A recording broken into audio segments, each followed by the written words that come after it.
Me pareció interesante. Ahora los magos, aquí simplemente toco los magos. Las escrituras dicen que cuando Jesús nació en Belén de Judea en días del rey Herodes, vinieron del oriente a Jerusalén unos magos.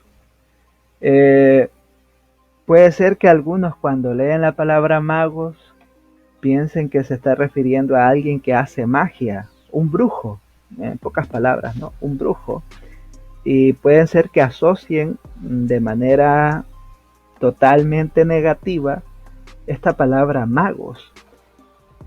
Sin embargo, en las versiones mayormente anglosajonas de las escrituras, esta palabra se traduce o se utiliza, mejor dicho, la expresión eh, sabios u hombres sabios, que es más apegado a lo que se está queriendo decir con esta palabra magos. De hecho, la Biblia de las Américas, si no mal recuerdo, trae una nota al pie de página donde se explica que eran hombres sabios, que se refiere no propiamente a que eran doctores, sino que se refieren a personas o individuos que se habían dedicado al estudio de la astronomía, es decir, al estudio del movimiento de las estrellas, los que mencionaba hace poco.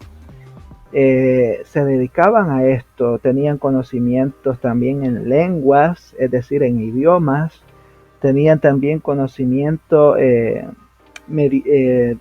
¿cómo se llama esto? De medicina, es decir, eran personas que se dedicaban a la ciencia, claro, en su contexto, ¿no? Porque no podemos hablar que utilizaban telescopios propiamente, así como los que hoy tenemos, o toda la tecnología que hoy podemos utilizar nosotros, pero sí eh, mayormente a la astrología. Los pueblos mesopotámicos, por decirlo así, es toda esta región de la Mesopotamia, originalmente tenían un contacto muy frecuente con este conocimiento de los astros.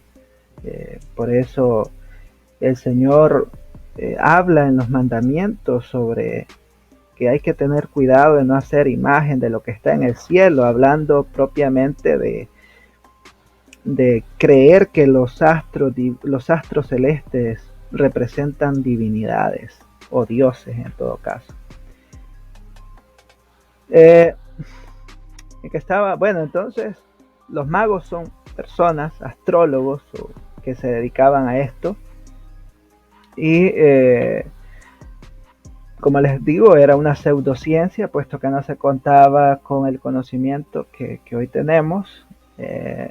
Partían también de que la tierra era el centro del universo, pues, y que los planetas son poderes vivientes. Esto era parte de la cosmovisión babilónica, particularmente, que es la que se apropia de, de toda esta arte, la interpretación astrológica.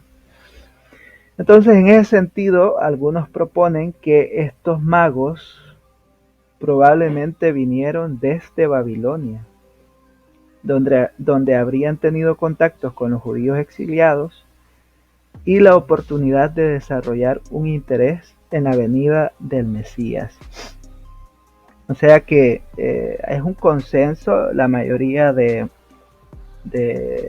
estudiosos proponen que estos magos eran originarios o venían de Babilonia, donde habían escuchado, pues ustedes recuerdan esos años que Israel o que los judíos, mejor dicho, estuvieron pues apresados, sitiados, limitados en, en Babilonia.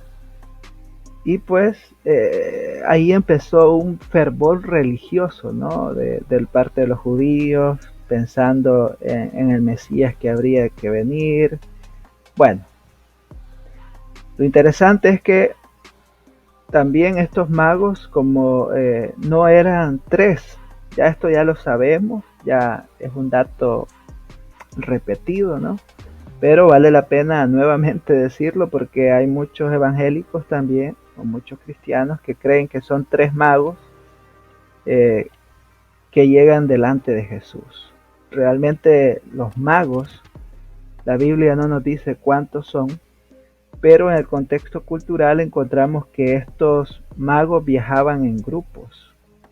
Es decir, se habla aquí de una gran comisión de hombres, llevaban también sus propias provisiones, en fin, era una caravana, ¿no? Que iban por ahí, por la ruta trazada hasta llegar. Entonces no son tres magos ahí que van en sus camellos y que van a visitar a Jesús, no, no, no. Eso pertenece a la historia tradicional, desinformada, pero la verdad es que eran grupos un poco más amplios y, y que llevaban más personas.